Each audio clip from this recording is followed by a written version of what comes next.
This is a list of the coolest, rarest, and most expensive PlayStations ever. So many of you are probably already very familiar, but in case you aren't, we've already discussed the coolest and rarest PS2s, PS3s, PS4s, which you should go check out if you haven't already, but because of that, it's time to go back to the original PlayStation, because it's in a much different scenario, which is that it seems like the older we go with console generations, the less console variations there actually are. It seems like manufacturers back then, they just didn't really do that. Now, it depends on the manufacturer. Nintendo's got a lot of, different cool Nintendos out there, but with Sony, it just wasn't really the case. I mean, there's a number of PlayStations out there, and that's why we're doing this video, but the fact of the matter is, there's far less than the more recent generations, which is fine. That actually makes these variations of PlayStations more desirable, more sought after, and certainly harder to come by, as we'll discuss in a second here, because you're not going to find a lot of these machines, and if you do happen to run into one, I suggest you probably snatch it up and buy it. See, the thing about the PS1 is that it had a lot of different boxes and bundles and pack-ins, different demos. There was a lot of movie tie-ins. Again, the box usually changed color, even though it was the same thing, more or less, but generally you got the same exact PlayStation every single time. The hardware didn't really change at all. However, our first PlayStation, the PlayStation Classic. I know that's not very exciting whatsoever, especially since it sold so poorly, and you can buy one for about the price of a Big Mac combo at McDonald's. So we'll get that out of there. The first actual PlayStation I'm going to talk to you guys about is the PlayStation VCD. On the surface, this console looks pretty normal. However, this is the first and only PlayStation that actually has VCD built right into the unit. So this console was only released in Asia territories to the tune of like 10,000 units or so. I guess it was primarily more focused in Hong Kong, so that's where I guess most of these units probably are right now. But the console is white with a Video CD logo in the top right corner, so that's how you can easily identify it. And again, it's the only one with VCD built in, so you didn't have to buy that extra peripheral if you wanted to play Video CD on this machine. Very cool, and you can't really find these things anywhere, so if you do happen to find one, you think it's interesting, if you think it's cool, you might want to buy it. Alright, you gonna lay there? You good? She's running she has so much energy tonight, I don't know what's her problem. But, so the next console, it's a bit more elusive, and we don't really have a whole lot of information on this thing, but it's the Men in Black console, which, unsurprisingly, it's a black unit with the Men in Black logo printed on top of it, which looks cheesy because it's a movie tie-in, but it is still a very cool-looking console, and so what makes this so rare is that we just don't know anything about it, really. So, the one YouTube user, Ulysses, did some digging about his own unit that he stumbled upon, and he learned that the console wasn't related to the original Men in Black game at all. So there was a PS1 game for Men in Black, and I don't think it was very good. I'd have to imagine it didn't do all that well, but we've learned that he talked to the original developer's CEO and learned that the console was actually meant to tie into the movie as well. Now, what makes this even weirder is that this console was a contest giveaway, and there's probably only a handful of them. I can't even put a number on it, but it's got to be a very, very small amount. But it was only given away in PAL territories, which strikes me as odd because I don't know, I feel like Men in Black's a pretty westernized movie for an American audience, so you would think it'd be there, but it's a PAL region console, so don't really know how to explain that. There's also a picture of the console and the game online, with the game having what it looks like some signatures from the cast of the film, which also strikes me as a bit weird considering we've learned that the console was meant to tie in with the movie and not the game, so we don't really know anything about this thing, just that it definitely exists, but it's rare. This next one, however, is probably as rare as the Men in Black console, depending on how many of those Men in Black consoles were made, but it's the Formula 1 Team Jordan PlayStation, a weird-looking yellow console with two different prints on it, and we actually have a backstory on this one because one came up on eBay last year that gave us a bit of insight, and we learned that about 20 of these were made, and the seller was actually a product manager for the F1 series, and he commissioned these consoles to be made, and so basically a lot of these were given away as prizes. Some of them were given to magazines to promote the F1 game that came out in 1997, but at only 20 units, and I don't know if it's 20 for each print or if it's 20 total between the two of these, so 10-10 or 15-5, however they distributed that. We don't have major details, but again, we know that it was commissioned from the actual developer. This would make this extremely rare. So if you stumble upon these, I mean, the thing is, it's hard to put a value on these as well because we don't, I couldn't find a price for the original eBay listing, And so the Men in Black one too, that's hard to put a price on, but these are certainly very low volume machines. So with those two out of the way, let's talk about something you actually could buy today if you wanted to as a collector. The PlayStation debugging consoles. These are miscommonly sometimes called Net Yerosi systems.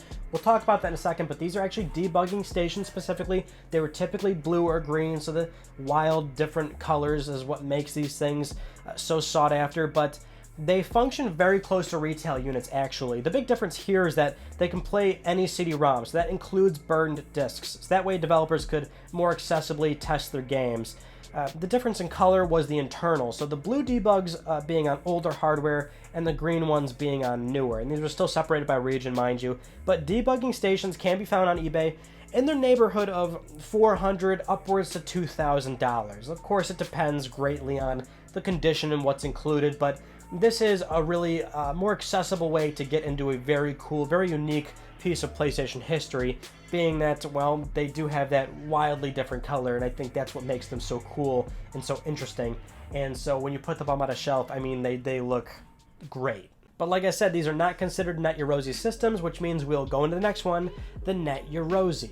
This is perhaps the coolest and most well-known PlayStation. It was a consumer development kit, so Sony sold this by mail only for $750, which was much lower than the real development kits that would have been only sold to approved developers. So it was much easier as a hobbyist that wanted to toy around with PlayStation development to buy this and get into it that way.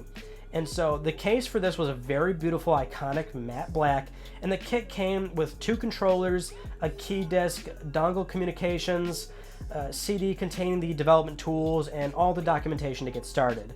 Now, because this wasn't a true development kit, it couldn't do everything that the real ones could.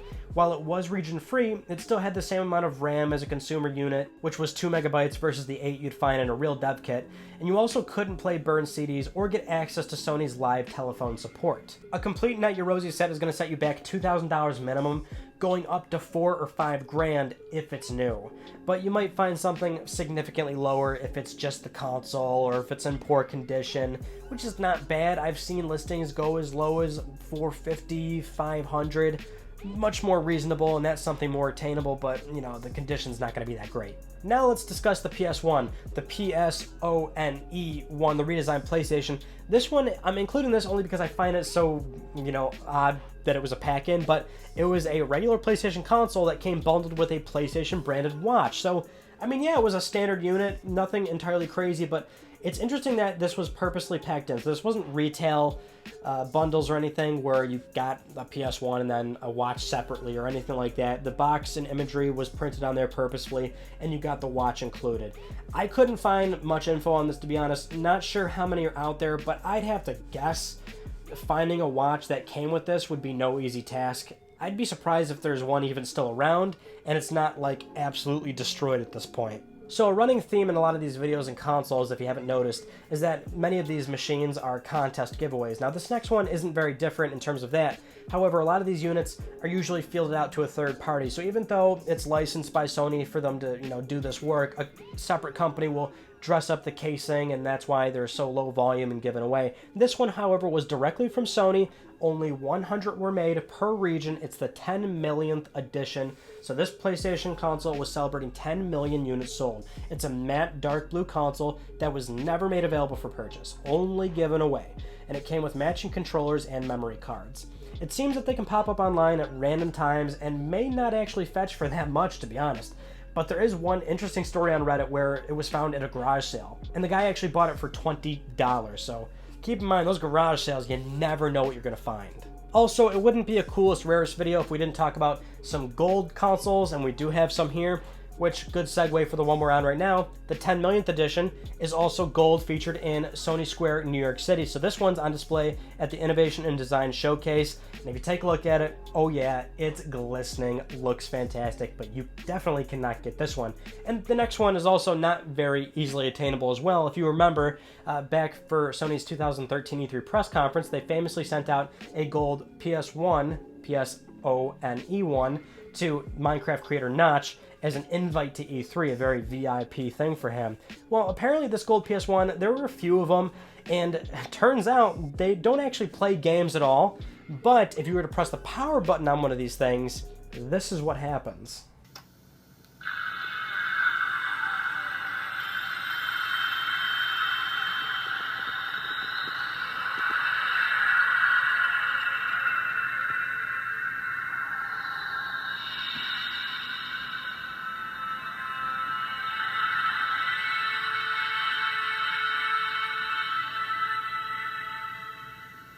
I'm not even gonna front. I would do unsavory things for that console.